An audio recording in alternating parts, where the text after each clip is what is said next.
That's all right. I'll do that later.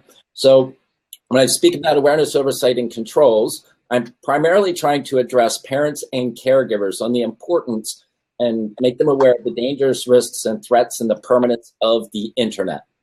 And when I am on broadcast on Periscope, I am dealing with a very diverse audience. I have no idea what the audience is because it's me speaking into a live streaming platform where people will engage and respond to me via text. And I hold a foundational premise that all lives have value. And so when I encounter disruptive behavior that happens on social media platforms, I immediately assign that behavior as an outward manifestation of masking an inward pain. This is not my assumption. This is data that is coming through research and conversations with psychologists and therapists. This is the number one thing that it becomes a topic of conversation behind the closed doors of the therapist. The dangers of the internet and my child's participation on the internet and the amount of time that they spend on it. This is a repeating conversation. So when on Periscope, I have terms and conditions and rules in which I manage my live streaming content. I have brought those terms of service into the Blab forum as well. When people were to come into this Blab, on the left-hand side, there is an area that says, I'm going to post it right now. Right in here.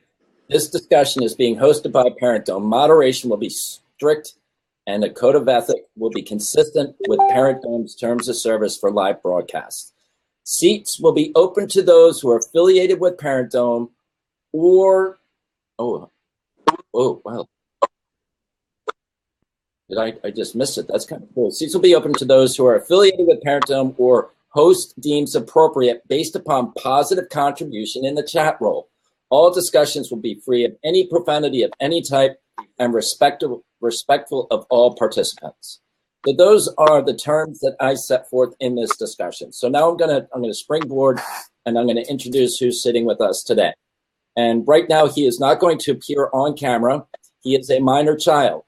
Terms of service and conditions for the participation in Blab have age restrictions, and he is not in violation of those. This is going to be private and personal in that he's going to be sharing some things with us about the dangers of internet and risks of the internet from a child's perspective.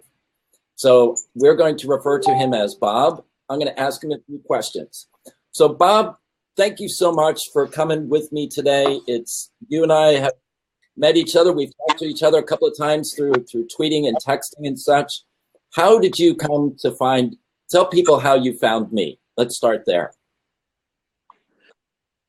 Okay, so I went on Periscope one day, and I was scrolling through the feeds, and I saw it said Parent Dome and keeping kids safe in a digitally immersed life, and I clicked on it, and I started watching, and I saw you, and I just had a weird feeling, and I asked it. So. Oh, sorry. I'm sorry, you cut out there for a second, Bob. So say what you saw in the list feed, and you saw a title, and the title you clicked on and you came in. Yeah. So then from there, I watched your scope, and I said, why do you have a beard and long hair? And you replied, because you donate your hair to charity, and because it's cold out, so that's why you have a beard. And I said, okay, and we straightened that out. So very good. So, and when we had the first conversation, Bob, that there was a little bit, would you admit that you were being a little provocative? You were poking at me a little bit. Would you? Yeah. Would you? Okay.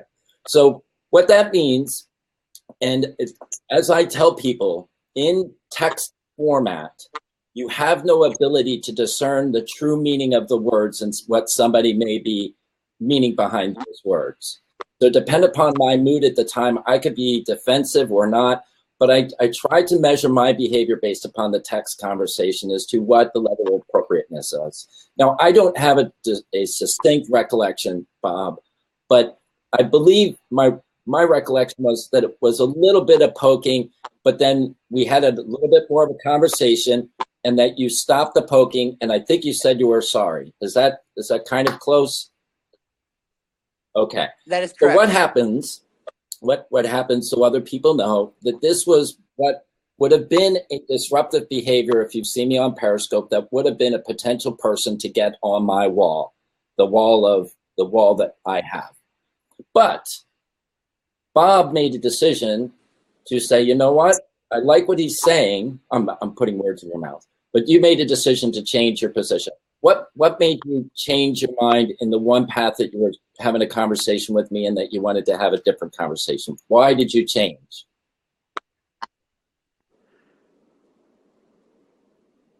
Uh-oh, I lost him. If you can still hear us, Ryan, just do a refresh up on the corner or exit out and come back in, because I lost your signal completely. So what he is affirming is that when he came into the broadcast initially on Periscope, he was provoking. And it wasn't vulgar provoking at all. He was not. As he said, and he is correct, he asked me why I had long hair and why I had a beard. He may have added the Jesus statement, because I get that a lot on Periscope. And those words I said to people, it doesn't offend me.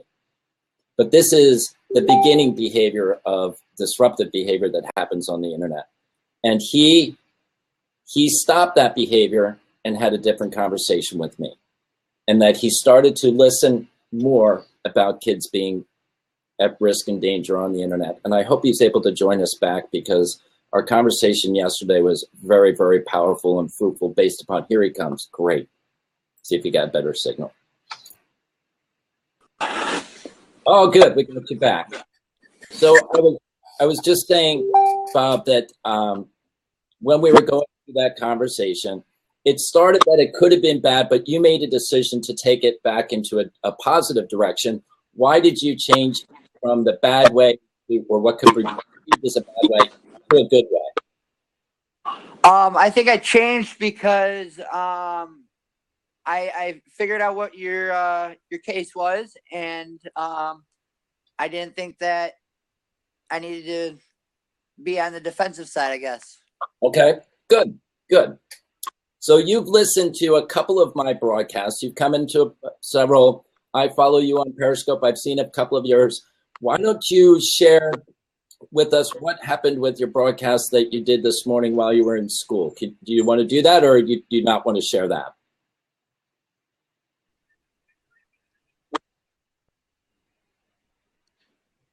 I think where he is, he may have the same kind of internet connectivity that they have in the UK.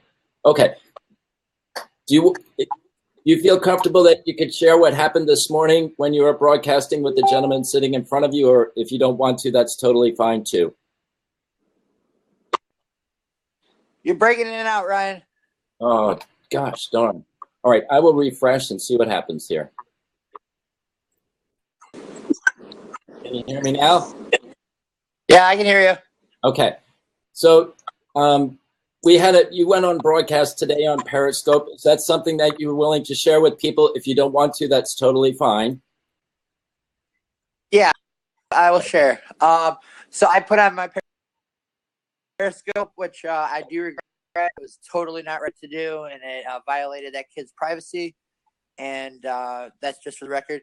So I posted on my Periscope that there's this funny kid that who's autistic that farts in class, and I had a Periscope up for and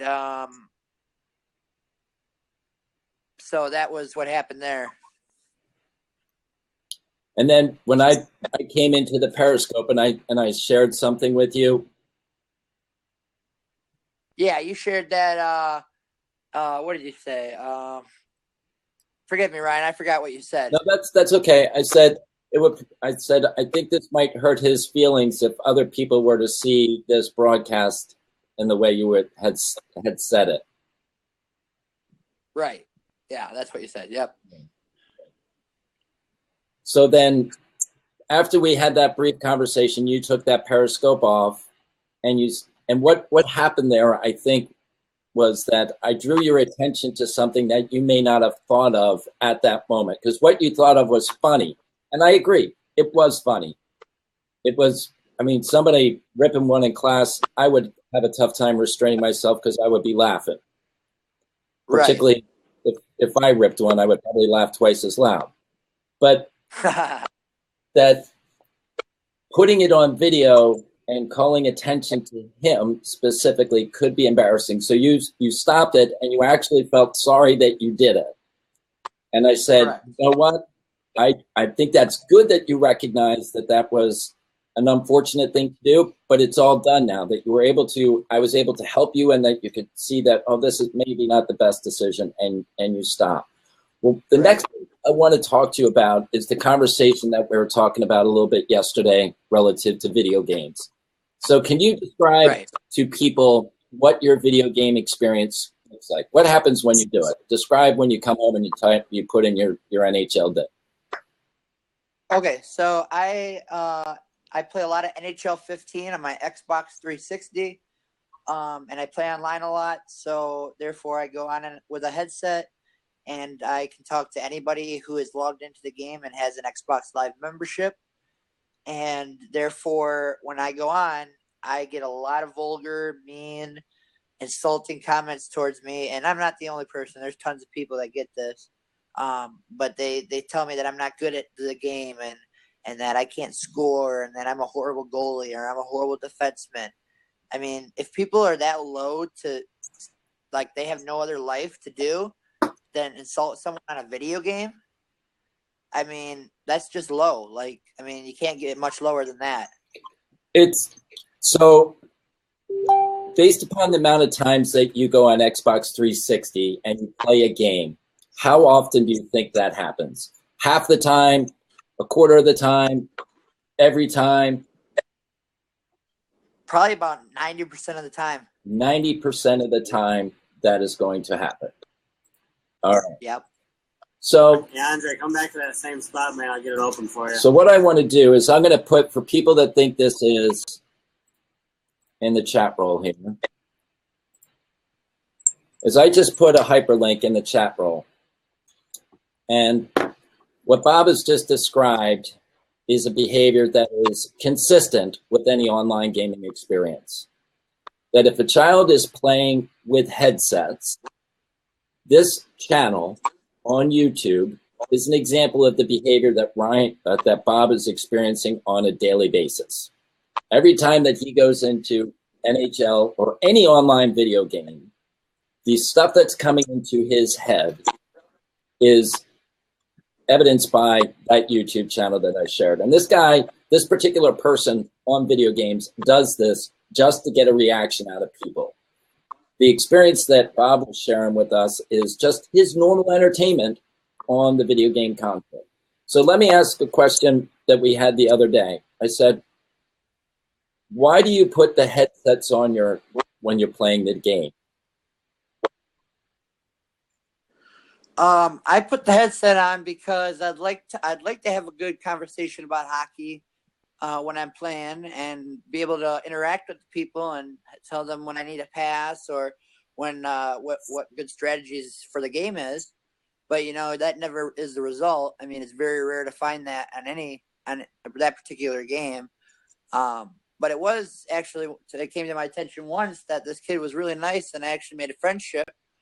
And we actually play online a lot together. So that's now. really cool. So you just shared that you can have some personal conversations with people which are pleasant, that you can establish a longer relationship with somebody, but then it's also peppered with this nasty stuff that is happening.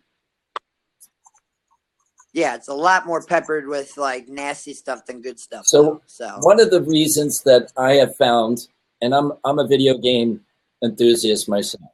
I am, and if you go into my Periscopes, you will see. I'll hold something up to you that I don't know if you can see the screen, but this little device here, I invented that and patented it, and it was designed for online multiplayer gaming in a very public way. So I used to hold video game tournaments for Guitar Hero and Madden and Halo, and that's where I came from.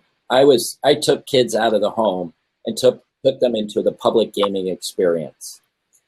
So Cool. I suggest that there's another reason why kids game with headsets, and that is because they don't necessarily want their parents to hear what's happening in the video game. Would you say that that's got some truth to it? Yes, I agree 100% on that. So what do you think would happen if parents heard what was happening on the video game without the headsets? I think they would hear a lot of cussing and vulgar attire, and I think that it would not be something that the kids want to share with their parents.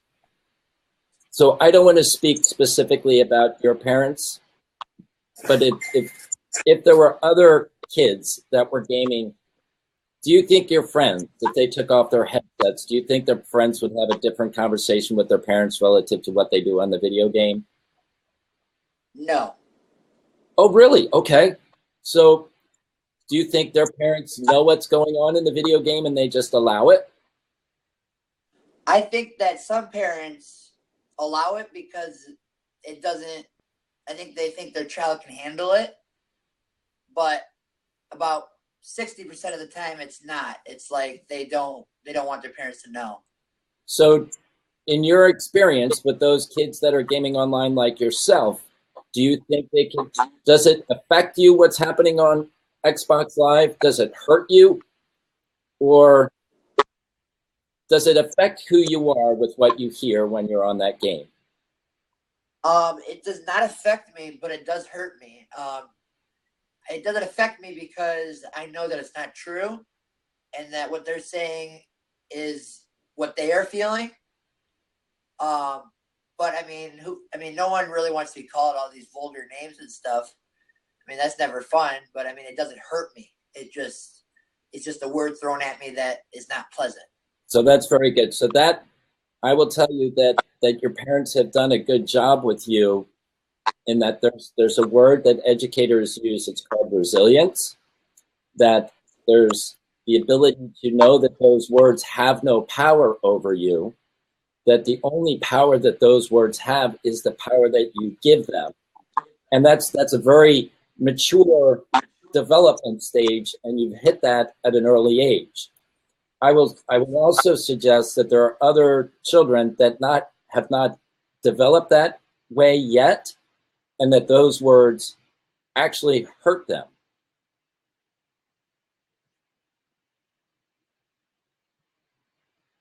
So I apologize, guys. I saw some comments coming over here, and I've been busy talking to him, and I didn't get the comments. So Jamie, you're right. I did not see your comments come through. So let me go over there and take a look. Yes, but that is not his actual name. That's a screen name that he uses on the social media platform. It's actually a hockey player, so it's not really his name. So I am doing a double anonymity with him. Doobie-doobie-doo. Now, which message? Are you referring to the message about his identity? Is that what I'm going through right here that I just explained that maybe?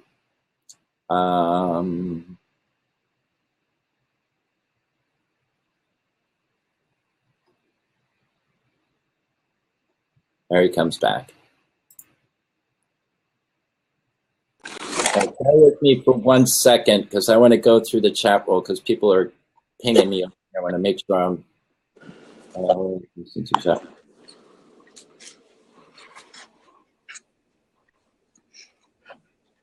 Okay, sorry about that. So what I was sharing with you is that some children do not have the ability to distance themselves on how those words hurt them. Right. Do you see anybody on Xbox Live, or do you know other people that those words are actually hurting them?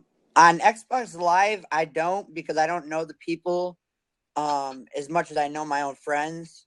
But I have seen a lot, especially in high school. I think it gets 10 times worse, that are bullied and that words actually really do hurt them. I've seen friends break stuff and just do mad things because they're so hurt by those words.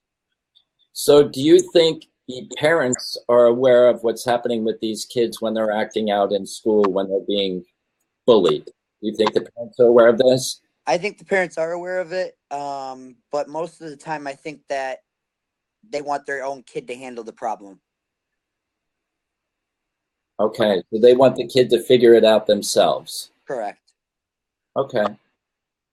And that does make sense to me, because as a parent, I would want my child to try to figure it out on her own as well, up to a point where it was getting problematic that I would want to step in and help her to figure out the right way to handle it. So that's my particular parenting style. Well, those were really the questions that I wanted to ask you and have you share with us. So I really appreciate you doing that. And I appreciate you coming into my Periscopes. I really do, because I want you to continue to hear what I talk about. I welcome the opportunity. I don't know if did you say your mom was watching too? Yeah, I think she is.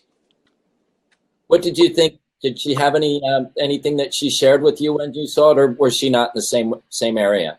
No, she's not in the same area, but I'm going to talk to her after I hang up with you, and we'll. Okay. Well, your mom may think it's a little strange you talking to a grown man. Yeah. So if she has any concerns with that, I'd be willing to direct message you my phone number. So if she wants to call me, I'd be pleased to talk with her, because it from her perspective, I would believe it would be a little strange, and I want to make myself available to her if she just wants to talk to me and find out what the heck I'm doing. Okay. Yeah, definitely. So I don't want her to be concerned with what you and I are talking about. Correct. Yeah.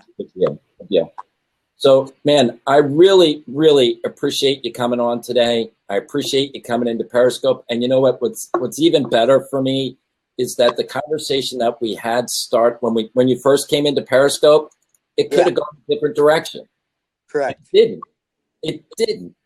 Which that puts you on the yellow Post-it note category, but you're not even on the Post-it note. You're not even on the Post-it note. You were smart to listen, hit the pause button, and we went in a great direction. So great. I'm really proud of you, young man. I really am. And I hope you have other people that speak into you that help you make wise choices. You know what? We all make mistakes. You hear me say that all the time, right? Yep. And you're allowed to forgive yourself when you make those mistakes. So don't be so hard on yourself, but at the same time, try to do better. Yeah, thank you. Thanks, man. So thanks for coming in. And I appreciate you. It's you make my stuff. You know, I deal with a lot of nasty and mean stuff, so it's really good for me to have these kind of things that make it all worthwhile. And that's what this is. So what I'm going to do is I'm going to close your window out, and I'm going to talk to these guys for a little bit. That's all right with you? Yeah, that's fine. Cool. Thank you so much. Have a good afternoon, okay? Thank you. You too. Take care. Bye.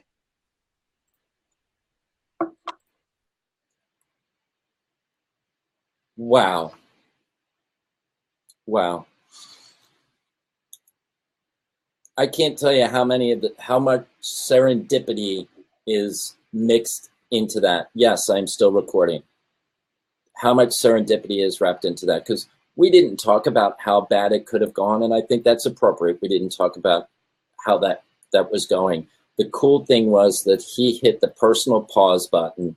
We had a dialogue, and he went in a different direction. Now, this young man, he didn't say it, but he took his phone into his hockey club. Oh, I also want to say this. This is important to know, because if you've seen any of my previous broadcasts, I have had another intervention with a hockey player. This is not that hockey player. The young man is a hockey player, but they're from completely different states. The stories it's mere coincidence that I've had interventions like this with two hockey players. So this is not the one that is in previous broadcasts a couple of weeks ago, where I spoke and did a video conference with the coach. He's a different one, because he came in once, he made a couple of comments, he hit the pause button, the conversation went into a positive direction. Now he is advocating. He is trying to build me a relationship with Corby Person, who has done some viral videos about internet dangers and sexual predators. He knows him. He is an advocate within his own hockey club, that he took one of my Periscope broadcasts, put the phone in his coach's hand. The coach was communicating live stream with me on Periscope. So I think it's an important thing that when I am delivering my messaging on keeping kids safe in a digitally immersed life, I have the ability to exemplify all the bad behavior, because it's there. It's in my face. And if parents are connected to the internet, they see it as well. They may choose not to see how it may penetrate their child, but they see it.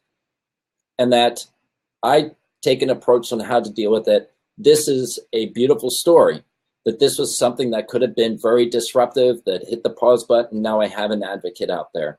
So instead of doom and gloom, which some of my stuff could be interpreted that way, because I talk about the reality of it, that this is a beautiful story.